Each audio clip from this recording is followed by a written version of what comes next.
It was mentioned that, I think by Dr. King, about a positive image in the media of blacks. One tells a positive image, and it's been criticized by some blacks as being unrealistic. Just want to know what your comments are on that. Yes, I did think about that very same show before I came today. It's, you know, again, I think it is unrealistic to be a doctor and one's going to be a lawyer when we have 60% or more of our folks below the poverty line. I think it's kind of a mixed bag. He does have black art. He does convey himself in a black kind of style. But in terms of the options that he's able to draw upon, those are not the options which white America can then look at Bill Cosby, the Cosby Show, and say, oh, there are some safe black folks, i.e. those who are that kind of upper middle class people. And then there are the others. And if you don't have the trappings of the so-called safe black folks, which is a very nebulous thing, because even they aren't safe, then that kind of schism, I mean, though the brother works very hard to give a kind of positive, it kind of lulls us to sleep. It lulls, I mean, I haven't watched it, I know he has many excellent child-raising, solving kinds of issues given in that kind of context, but then the other kind of background in terms of having a 2 or 3 level house, that is indeed fantasy for the vast majority. It's fantasy for me, and I'm a doctor. It's fantasy for most of my doctor friends. And most of my lawyer friends. And fantasy for most of all of us for the vast majority. So then again, it's part of a very subtle, as Dr. Harris is saying, trying to kind of mix the issues and trying to paint the image of what will be a safe black man. Now, I had an experience that's on the other side. I was over in Berkeley a few weeks ago, just as the show let out from The Color Purple. And I was standing inside a telephone booth calling someone. A student walked past me, female, and she stopped in her tracks and she looked at me as I stood there with my leather coat on and my hair having been cut for 3 or 4 months. I said, oh, she's got, as Dr. Richardson says, she's been programmed. She has seen me as the unsafe other, the kind of subhuman act in terms of that show, and giving some positives, and then the unconscious stuff that is kind of thrown in there with it is just the opposite, something he would not agree with, but again, a very subtle thing. And and I think there's one other point, and that is that in the, quote, knowingly partake in oppression, mind you, there's this lingering guilt of, I know I'm a contradiction. I'm living these, I'm trying to call myself a Christian. I'm trying to call myself an intellectual, but yet I just paid my domestic slave wages. I just raped my domestic on some occasions. I just are going to be suffering as a result of that.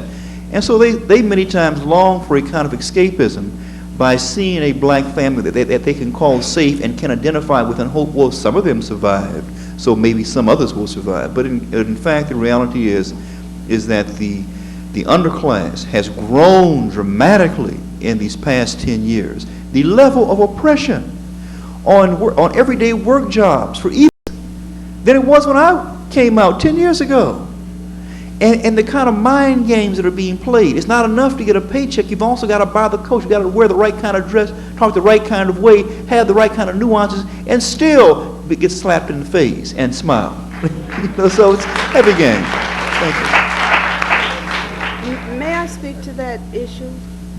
Go ahead. You a little on this, Dr. King. I see the Cosby Show as one of the most positive things that has happened to blacks, media-wise. I see retreat from stereotypes. I see a family with highly educated who love each other. The concern and the sensitivity that Cosby shows for his wife is exemplary. I would like to see all black men relate to all black women the way he relates to me. To see all black men relate to their children as he relates to them. I am tired of turning on the TV and seeing, what's that thing, Give Me a Break, which is a new concept of mammy to marry a black man that women would stand in line to marry because she had an obligation to raise this little white boy. I think Cosby is teaching a science.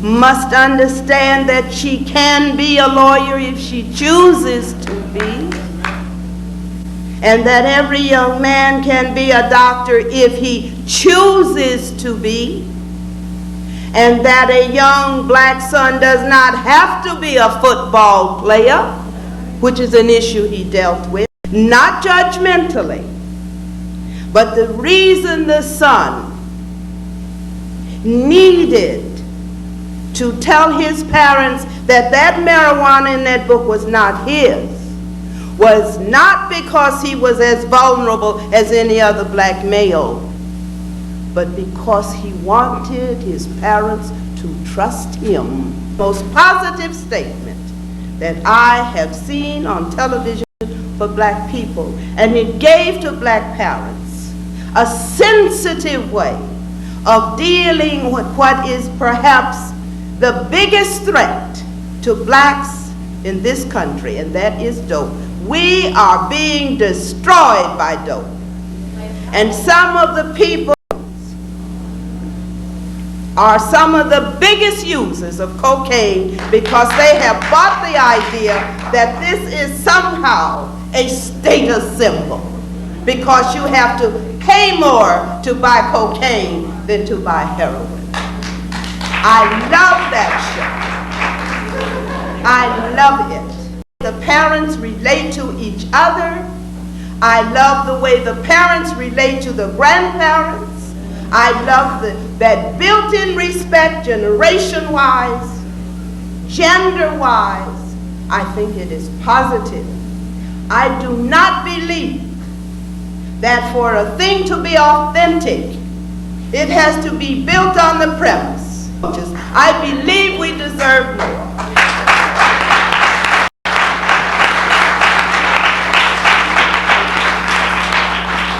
Dr. Hare, did you want to address the question? Well, I have some of the thoughts of both of the people. I think I see that it's neither positive. The issue it may not be positive or negative because they gave us the Bill Cosby positive.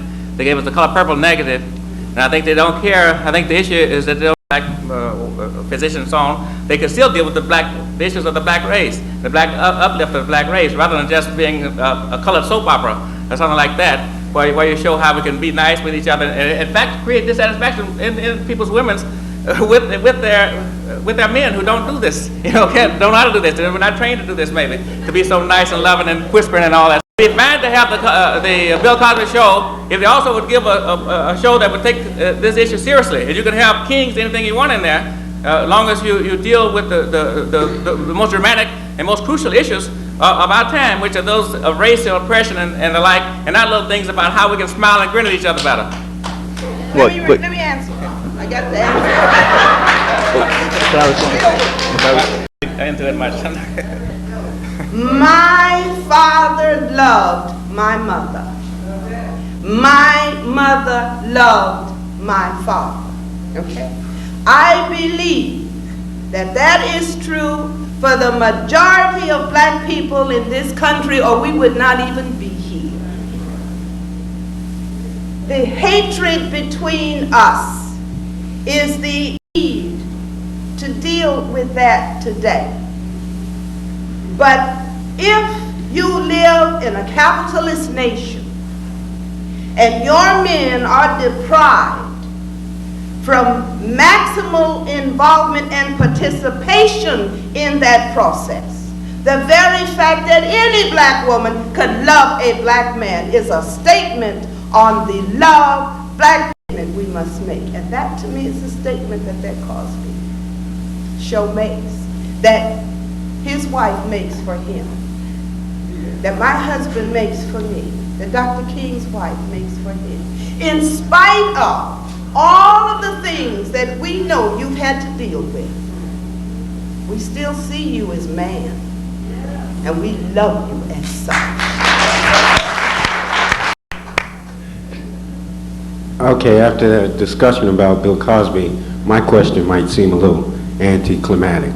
But anyway, this is for the panel in general. We understand all too clearly what unemployment is and the consequences. But I would like for myself a definition of underemployment. Well, as I've experienced with the people whom I see, underemployment is to be, first of all, to be employed in a position that is not your call, which brings the whole question that is raised in books like Stolen Legacy in terms of defining what is a person's call. What is your life's work that you were born and put here to do, which presumes that there's a whole other cosmic view of how humans function in the universe, and they have certain talents that they are born with, and this is determined by the cosmos, not the Fortune 500. That's a whole other worldview. Also in the sense that once a person finds this call or this so-called life's work, that they be about being brave enough and strong enough and beautiful enough and courageous enough to pull it off again and again and again. Now, but then as that's to me a more correct approach to the basic question, and that probably is even myself at times.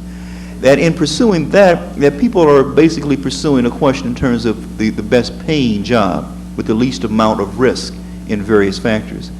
And so many times people are giving up huge amounts of labor for pay that is grossly below what their amount of expense might be in terms of risking their hallucinogenic and dangerous life-threatening things, be it an office worker working in a building full of asbestos, or be it a person who works in a foundry or a machine factory, or be it a muni bus driver who is subject to constant abuse on the bus line and has a fallout rate that is under 10 years or less.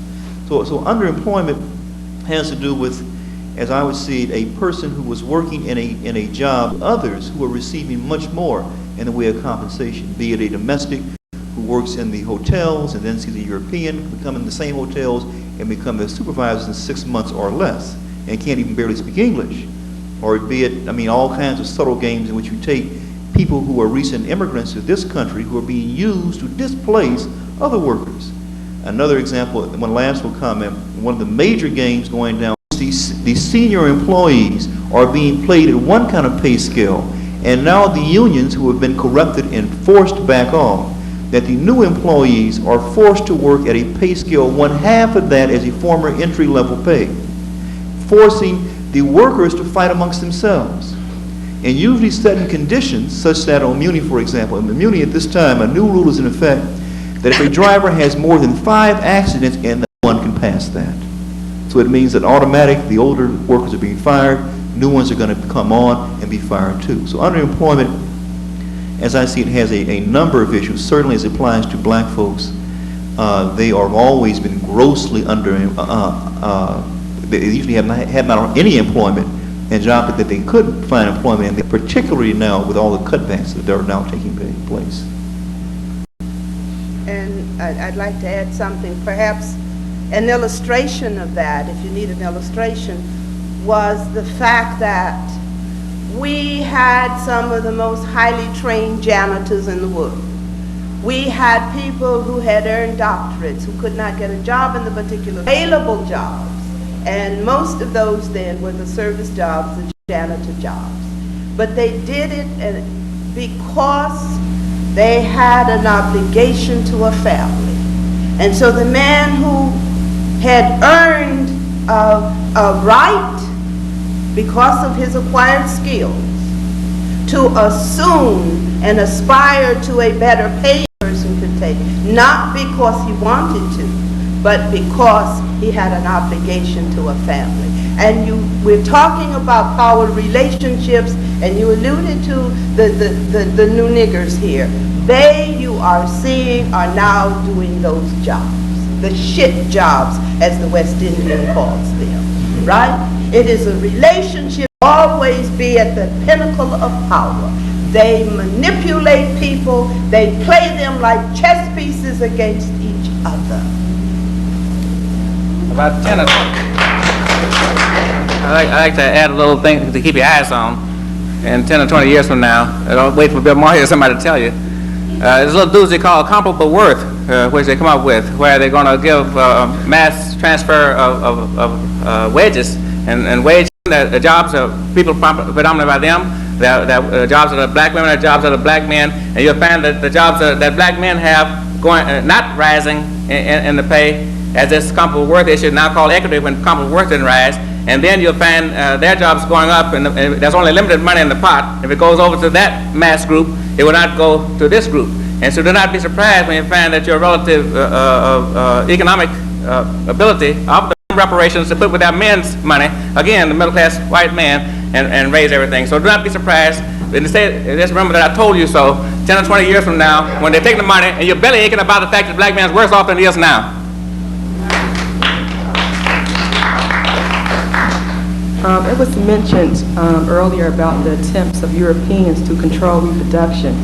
Could you comment on the theories of white supremacy, genetic analysis,